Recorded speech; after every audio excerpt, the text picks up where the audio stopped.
What's going on, everyone? Desktops Gaming here. Welcome back to the channel. Got something pretty cool sent in from DarkFlash today. We're going to be taking a look at their new DLH21 ITX case. Let's get into it.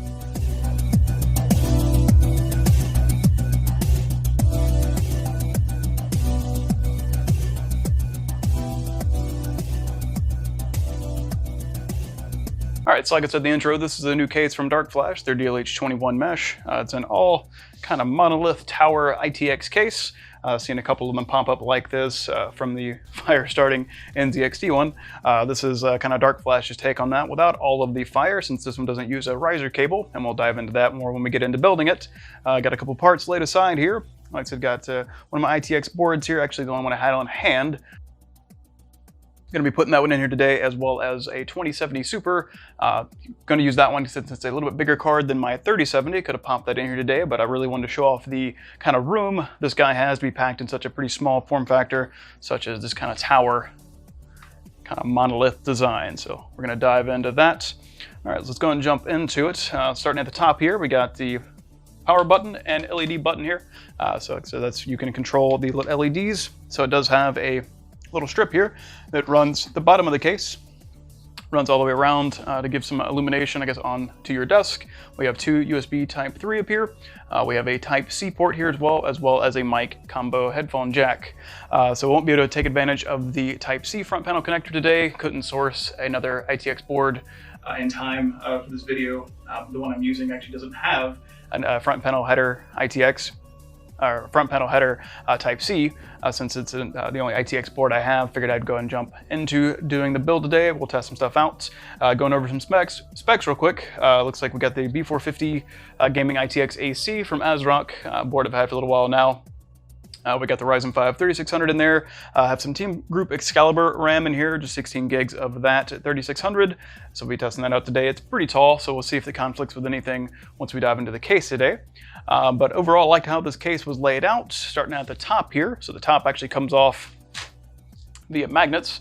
Like this, just held on in these four corners by magnets. Pretty tough. Like I said, definitely not going to fly off on you or anything like that. And then at the top here, we also have some mesh here as well, and it seems to be present on all four sides as well, so pretty easy to take apart and clean. Going on to the sides here, each side pops off with little thumb screw panels, or you can use your Phillips head here just to unscrew them if they're a little snug. So we'll go ahead and loosen these up, and we'll take all four panels off real quick.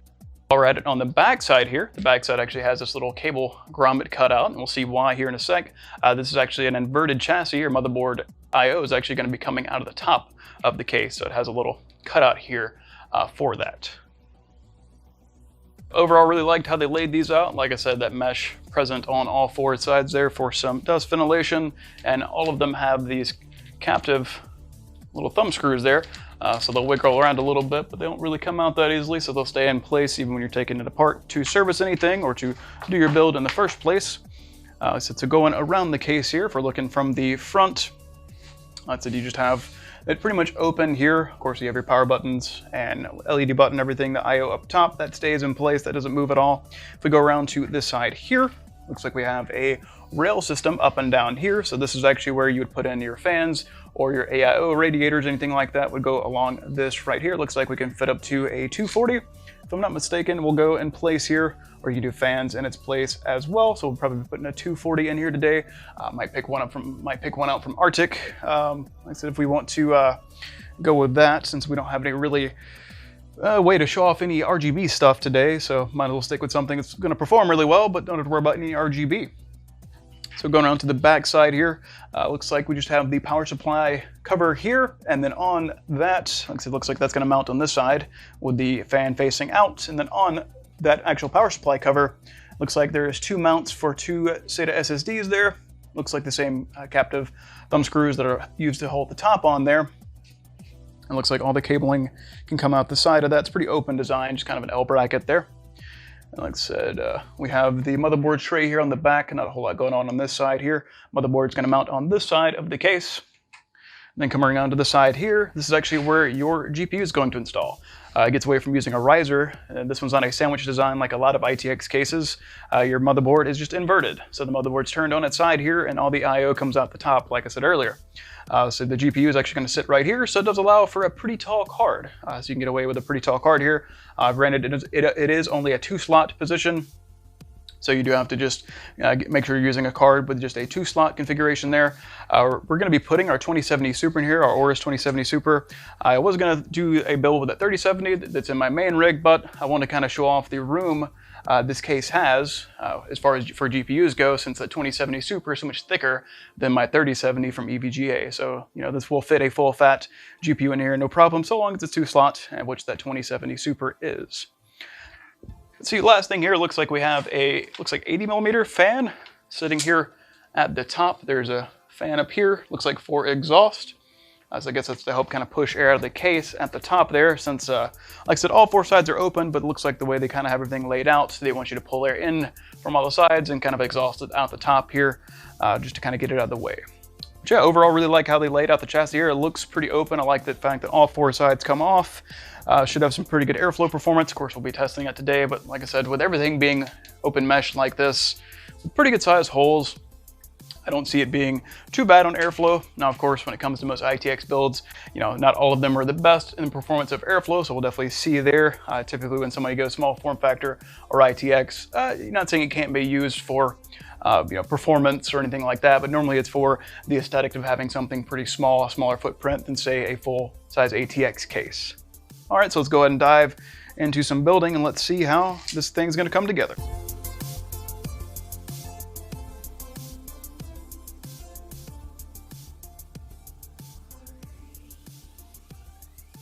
As you can see, we got a lot of card in there. Like I said, it pretty much takes up the entire section there. And so looking back at the manual itself, going over those specs, since we didn't really touch on those in the beginning, looks like we do have a decent expansion in here. Looks like we got up to 2 120s on the side here, so we can put that 240 AO in just no problem. It's a 92mm fan at the top. Like so, we've already been over the ports and everything, and then that's our clearance for our graphics card. And then even 134mm height for our air cooler, so you can fit a decent sized cooler in there, I'd say. It pretty much goes over everything there. And yeah, so as you can see, just a bit of room to spare at the bottom there. So it actually could go a little bit longer, but I believe this should cover most cards you might want to install on this, but it's pretty nice that it goes in at that angle, since you can fit more cards in here. So with most ITX cases, you kind of have to worry about, well, what card you're going to be limited to. But since the way this one's set up, going vertically like this, it'll have access to fresh air coming into this mesh panel side here, so I don't expect thermals to be too rough. And like I said, it's very nice that you can fit a full card in there. All right, let's continue on the build.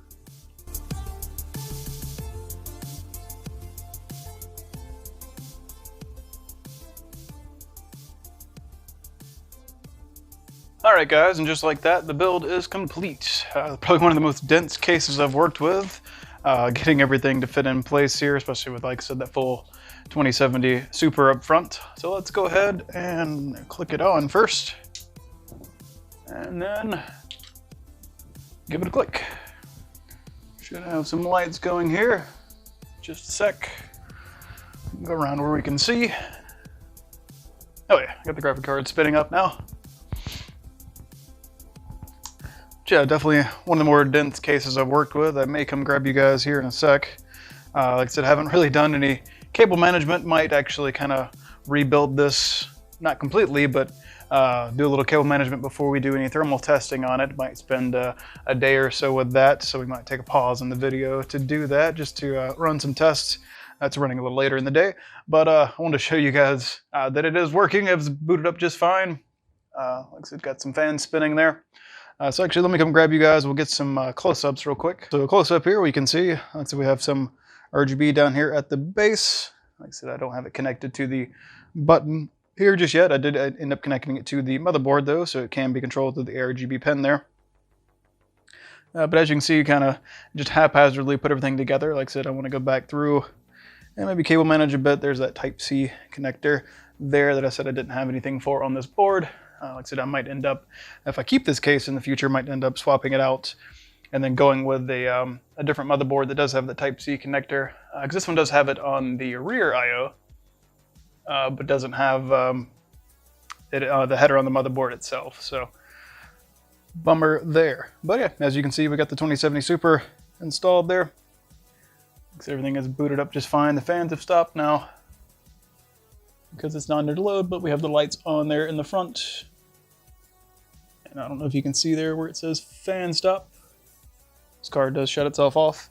If we take a peek through here, you can actually see the rest of the build. I'm gonna walk around real quick.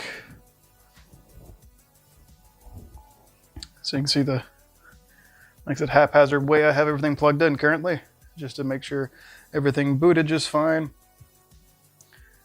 So we actually end up going with a little bit lower profile RAM there, swapped that out for my G-Skill Trident Z. And like I said, went with the Deepcool Castle 360 there, the 240 edition. Like I said, was going to go with the Arctic one, so we're using that in another project coming up though. So as you can see, we have the,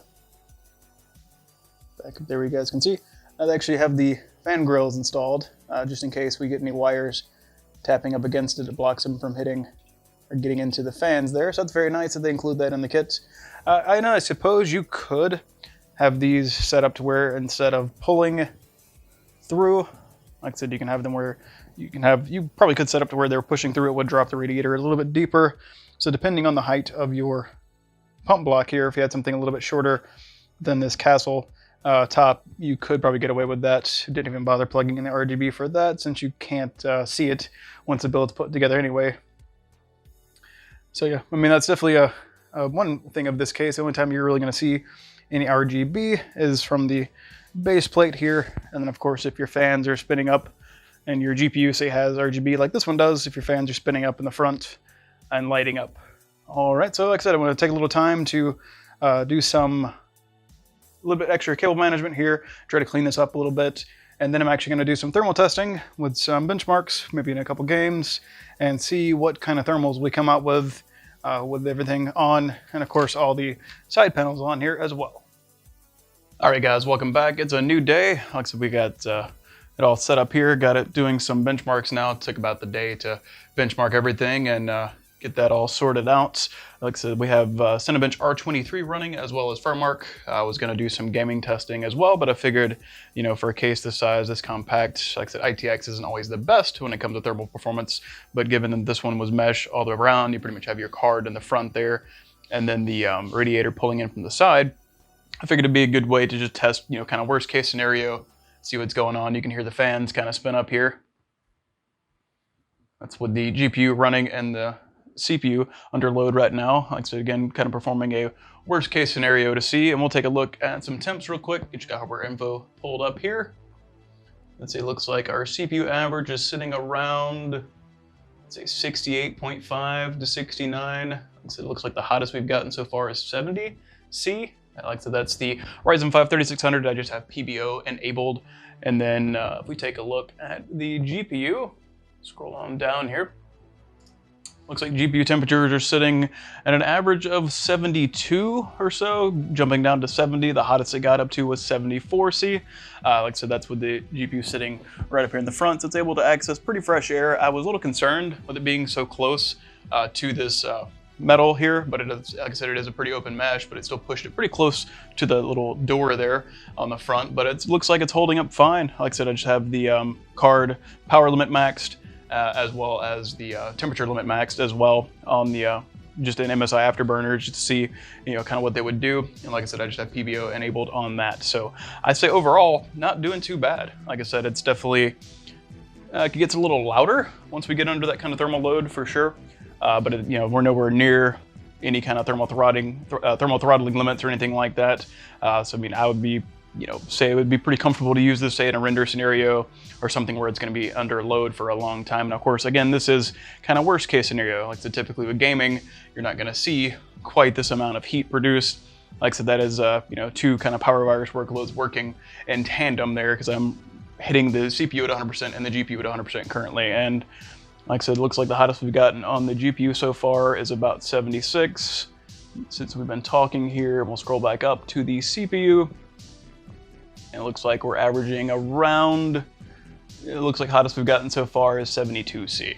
So I'd say overall not too bad for that 240 we put in, and just having the card exposed there. Like I said, I can definitely feel a good bit of heat moving around the case here. Like I said, I definitely want to play around with a couple other configurations and see though, because like I said, I kind of want to try moving the fan, say, to the outside here, you know, kind of up against the mesh instead of having to pull through the radiator. I feel like that would aid CPU temps a little bit. I was just kind of following what the little guide or manual suggested for installation of this guy, but I could definitely see flipping those helping, you know, it'd be more exposed to cool outside air. And like I said, the GPU, like I said, while it is pretty close to the front, it may be a little too close.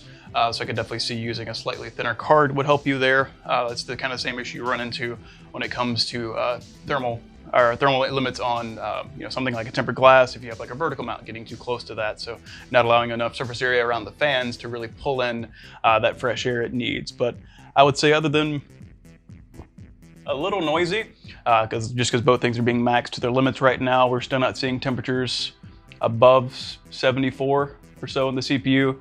Let's see, we'll check GPU again one more time before we go. And GPU, it looks like the hottest we've gotten is 78. It's more so holding around, looks like 73 to 74, with the hottest we've gotten up to is 78. So I could definitely see this being fine for that. You know, I could definitely, you know, when it comes to putting in maybe more high-end hardware than this, something that's going to run a little warmer, something maybe higher wattage, TDP, maybe a bigger CPU. I could definitely see that becoming a little bit more of an issue, but so far, like I said, I do want to kind of play around with this fan orientation. I may do an update over on the Instagram, or may come back with a video here. I'll swap these out because it did kind of break this down and redo some cable management. It's a very easy case to build in, I will say, for this form factor, compared to a lot of their ITX cases I've done in the past, to be more I guess boutique. ITX isn't near as popular as your ATX cases out there. I'd say overall build quality is really really good. Like I said, I really like the how everything kind of snaps together here, this magnetic top, and then just having the thumb screws on all sides there just to help you pull and lift the panels off. Like I said, really easy to put together, and like I said, pretty straightforward on assembly as well. Like I said, I mean, cable management is to be expected of you know, a challenge when it comes to ITX stuff, just because you don't have a whole lot of room in here. You know, even for a case of this form factor, you know, of course there are some smaller ITXs out there, but I kind of like how these are laid out, letting you use that bigger GPU while, you know, it is bigger than some other ITX cases on the market. You know, you can still fit those full-size GPUs in there, and it still takes up a smaller footprint on your desks. You know, seeing it's more of its tower design, you have less space taken up on the desk compared to something, say, like a full-size ATX. Like that P120 Crystal there. So yeah, guys, that about wraps it up. If you do have any questions, feel free to drop them down in the comments below. Anything you want me to talk about with this guy that I maybe didn't mention in this review. And of course, if you want to see more shots, we'll have some up ready on our Instagram very soon. Of course, you guys feel free to follow there as well. We always post some nice shots, or as nice as we can, of any builds we do, or any products we're looking to review next. Like I said, we still have a couple other products coming up. I have 2 other coolers we need to check out from Rygen Tech. Like I said, they sent over 2 of their kind of beefy air coolers. Want to definitely see what those are all about.